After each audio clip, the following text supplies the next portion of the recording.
सुखबीर बादल ने शिरोमणि अकाली दल के अध्यक्ष पद से इस्तीफा दिया। पार्टी की वर्किंग कमेटी को सौंपा त्याग पत्र। 2008 में संभाली थी पार्टी की कमान। महाराष्ट्र के अमरावती में राहुल गांधी के हेलीकॉप्टर की हुई जांच, चुनाव आयोग की टीम ने बैग चेक किया। कांग्रेस ने चुनाव आयोग के एक्शन पर सवाल उठाए। कहा, पीएम मोदी के बैग की चुनाव अधिकारी क्यों नहीं कर रहे जांच। महाविकास अघाड़ी पर बीजेपी का बड़ा आरोप। प्रवक्ता गौरव भाटिया बोले, महाराष्ट्र में वोट जिहाद कर रहा है एनडीए, ये संविधान के खिलाफ, इनकी राजनीति तुष्टीकरण वाली। गौरव भाटिया बोले, महाराष्ट्र में एक तरफ महायुति विकास की बात करती है और विपक्ष वोट जिहाद की। चुनाव में हमारे गठबंधन की जीत निश्चित। महाराष्ट्र चुनाव में वोट जिहाद पर सियासी घमासान। देवेंद्र फडणवीस ने सभा में सुनाया ऑडियो क्लिप। सज्जाद नोमानी का वोट जिहाद का ऑडियो सुनाया गया। फडणवीस ने वोट जिहाद के खिलाफ धर्मयुद्ध का नारा दिया। कहा, एक रहेंगे तो सेफ रहेंगे। सज्जाद नोमानी के ऑडियो क्लिप पर फडणवीस बोले, हार की बौखलाहट से कांग्रेस और उसके सहयोगी समाज तोड़ने वाले विचारों को आगे लाने की कर रहे हैं कोशिश।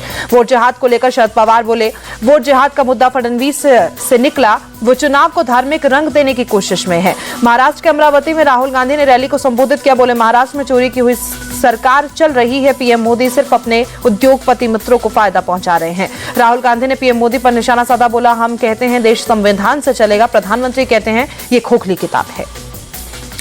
बटेंगे तो कटेंगे के नारे पर बोले महाराष्ट्र के डिप्टी सीएम अजीत पवार। बटेंगे तो कटेंगे पर बीजेपी में भी एक राय नहीं, एक है तो सेफ है, में कुछ भी गलत नहीं। कांग्रेस को लेकर अजीत पवार बोले, कांग्रेस समाज में फेक नैरेटिव फैला रही है। 400 पार वाले नारे से ही विपक्ष ने फेक नैरेटिव सेट किया। एनसीपी को लेकर अजीत पवार ने कहा, मैंने गद्दारी नहीं की, मैं अपनी ही पार्टी में हूं। एनसीपी का नाम और सिंबल मेरे पास है।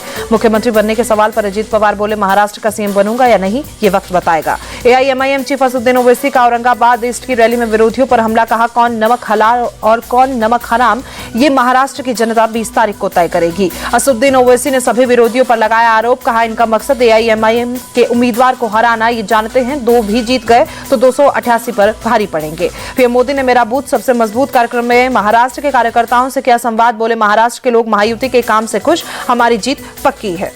पीएम मोदी बोले, महायुति की सरकार हर वर्ग के लिए काम कर रही है, यही फर्क है हमारे और अघाड़ी वालों की सरकार में। लोग इस फर्क को महसूस कर रहे हैं। मुंबई में केंद्रीय रेल मंत्री अश्विनी वैष्णव ने कांग्रेस पर जमकर निशाना साधा। बोले, 1947 के बाद कांग्रेस की सरकार करीब 60 साल रही, उस पूरे काल में कभी भी विकास पर ध्यान नहीं दिया गया। अश्विनी वैष्णव ने कहा, महाराष्ट्र में जो महाविकास अघाड़ी है वो विकास को रोकने वाली अघाड़ी है। बोले, इनकी मानसिकता ही ऐसी है कि कोई विकास ना हो। महाराष्ट्र चुनाव पर बोले कांग्रेस नेता दिग्विजय सिंह, महाराष्ट्र की मौजूदा सरकार चोरी की, जनता इस सरकार से परेशान है। महाराष्ट्र में महाविकास अघाड़ी की सरकार बनने जा रही है। महाराष्ट्र चुनाव पर बोले कर्नाटक के डिप्टी सीएम डीके शिव कुमार, महाराष्ट्र में हमारी स्थिति मजबूत, महाविकास अघाड़ी 170 से ज्यादा सीटें जीतेगी। झांसी हादसे पर बोले डिप्टी सीएम ब्रिजेश पाठक, नवजात शिशुओं की मौत दुर्भाग्यपूर्ण हादसे की मजिस्ट्रेट जांच के आदेश। मेडिकल कॉलेज के शिशु वार्ड में आग लगने से 10 नवजात बच्चों की मौत हुई। झांसी मेडिकल कॉलेज हादसे में मुआवजे का ऐलान। मृतक बच्चों के परिजनों को 5-5 लाख और घायलों को 50-50 हजार रुपए की आर्थिक मदद।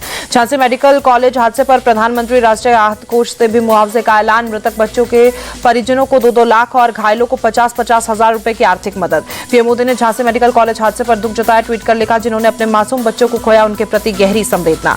झांसी हादसे पर राष्ट्रपति द्रौपदी मुर्मू ने दुख जताया। कहा, शिशुओं की मृत्यु का समाचार अत्यंत हृदय विदारक, शोक संतप्त परिवारों के लिए संवेदनाएं, घायलों के जल्द स्वस्थ होने की प्रार्थना। राहुल गांधी ने झांसी हादसे पर दुख जताया। बोले, पीड़ित परिवारों के प्रति संवेदनाएं, हादसे की जांच होनी चाहिए, दोषियों को सख्त से सख्त सजा मिले। झांसी मेडिकल कॉलेज हादसे पर अखिलेश यादव ने दुख जताया। ट्वीट कर लिखा, यह हादसा चिकित्सीय प्रबंधन और प्रशासन की लापरवाही की वजह से हुआ है, जिम्मेदारों के खिलाफ कार्रवाई हो। बीएसपी प्रमुख मायावती ने भी झांसी मेडिकल कॉलेज हादसे पर दुख जताया। ट्वीट कर लिखा, ये दुखद घटना, घातक लापरवाही के लिए दोषियों को सख्त सजा जरूरी, सरकार पीड़ितों की हर संभव मदद करे। यूपी कांग्रेस अध्यक्ष अजय राय ने झांसी हादसे पर दुख जताया। बोले, यह हादसा दुखद, हादसे के लिए जिम्मेदार है यूपी सरकार। झांसी हादसे पर बोले कांग्रेस नेता रणदीप सुरजेवाला, हादसा दुखद, मामले की कड़ी कार्रवाई हो, दोषियों के खिलाफ सख्त कार्रवाई की जाए। पटना के दानपुर में सेना भर्ती के लिए भारी भीड़ दौड़ के लिए मौका नहीं मिलने पर युवकों का हंगामा। पुलिस ने हंगामा कर रहे युवकों पर बल का प्रयोग किया। बिहार के अलग अलग जिलों से पहुंचे थे युवा। दिल्ली के नंद नगरी इलाके में लड़की से छेड़छाड़ का विरोध करने पर युवक की हत्या सलमान अरबाज नाम के 2 भाइयों ने मिलकर मर्डर किया। सलमान के धारदार हथियार से मनीष नाम के शख्स की गर्दन पर हमला किया गया। गंभीर रूप से घायल मनीष की हुई मौत। पुलिस ने दोनों आरोपियों को गिरफ्तार किया। चंडीगढ़ में पंजाब सीएम मान और आप प्रमुख केजरीवाल ने नियुक्ति पत्र बांटे। पुलिस विभाग में 1205 लोगों की भर्ती हुई। वाराणसी के ओरियाना अस्पताल पहुंचे सीएम योगी। अस्पताल में भर्ती बीजेपी के वरिष्ठ नेता श्यामदेव राय चौधरी का हालचाल जाना। नासिक में केंद्रीय मंत्री जेपी नड्डा ने एक सभा को संबोधित किया। 150वीं जयंती पर बिरसा मुंडा को याद किया। जेपी नड्डा ने कहा, स्वतंत्रता संग्राम से लेकर समाज में एकता और समानता के लिए बिरसा मुंडा ने अपना जीवन समर्पित कर दिया। पीएम मोदी के जमुई दौरे पर बोले केंद्रीय मंत्री चिराग पासवान, मेरे लिए बहुत मायने रखता है। चिराग पासवान ने कहा, जमुई बिहार के पिछड़े जिलों में से एक माना जाता है। लंबे समय तक कोई प्रधानमंत्री जमुई नहीं जाता था। दिल्ली वालों को नहीं मिल रही है जहरीली हवा से कोई राहत। आज भी एयर क्वालिटी इंडेक्स 400 पार, स्मोक की चादर में लिपटी राजधानी। दिल्ली की यमुना नदी में प्रदूषण का स्तर बढ़ा, नदी की सतह पर देखी गई जहरीली झाग की परत। गाजियाबाद में भी खतरनाक स्तर पर प्रदूषण, पूरे इलाके में स्मोक की मोटी परत देखी गई, विजिबिलिटी कम हुई। आगरा में भी बढ़ा प्रदूषण, धुंध की मोटी चादर में छिपा ताजमहल, विजिबिलिटी बेहद कम। मुंबई में खतरनाक स्तर पर पहुंचा प्रदूषण, आसमान में छाई धुंध, लोगों को परेशानी बढ़ी। गाजियाबाद में वकीलों का प्रदर्शन जारी, 5 राज्यों के 12 एसोसिएशन के वकील भी शामिल। पुलिस में हुई झड़प के बाद आक्रोशित वकील। यूपी के बिजनौर में घने कोहरे के चलते सड़क हादसा, 2 गाड़ियों की भीषण टक्कर, दूल्हा दुल्हन समेत 7 लोगों की मौत। सीएम योगी ने हादसे पर दुख जताया।